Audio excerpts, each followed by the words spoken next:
Plantes nervines oubliées de la tradition européenne. Ces alliés discrètes du système nerveux que nous avons presque perdus. Quand on parle de plantes pour le système nerveux, les noms qui reviennent sont souvent exotiques. Ashwagandha, rhodiola, bacopa. Pourtant, l'Europe possède une tradition herboriste extrêmement riche, avec des plantes nervines utilisées depuis des siècles pour apaiser, stabiliser et soutenir le système nerveux. Certaines sont tombées dans l'oubli. Non pas parce qu'elles sont inefficaces, mais parce qu'elles sont douces, subtiles et moins spectaculaires que les adaptogènes modernes.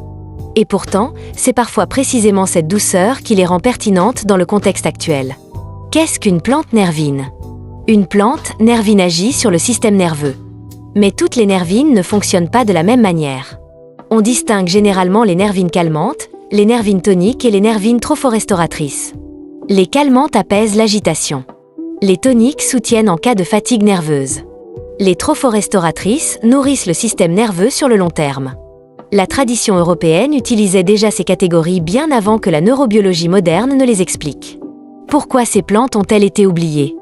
Plusieurs raisons peuvent l'expliquer. L'industrialisation de la médecine, la standardisation pharmaceutique, la recherche de solutions rapides et le marketing orienté vers des plantes exotiques. Les plantes européennes sont souvent plus douces. Leur effet est progressif. Elles ne créent pas de sensations immédiates spectaculaires. Dans un monde habitué aux effets rapides, elles ont été reléguées au second plan. Prenons la mélisse. La mélisse officinale était largement utilisée dans les monastères européens. Elle agit à la fois sur le système nerveux et sur le système digestif. Elle est particulièrement intéressante pour les profils anxieux sensibles, les tensions liées au stress et les troubles digestifs d'origine nerveuse. Elle semble soutenir l'équilibre entre excitation et apaisement, tout en favorisant une digestion plus harmonieuse. Autre exemple, l'agrippaume.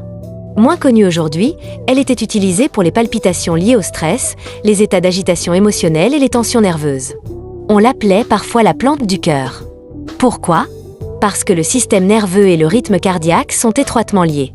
En soutenant la stabilité émotionnelle, l'agrippaume peut contribuer à un rythme plus apaisé. Le tilleul est une autre plante emblématique des campagnes européennes. Il est utilisé depuis longtemps pour les tensions nerveuses légères, les difficultés d'endormissement et les états d'agitation mentale.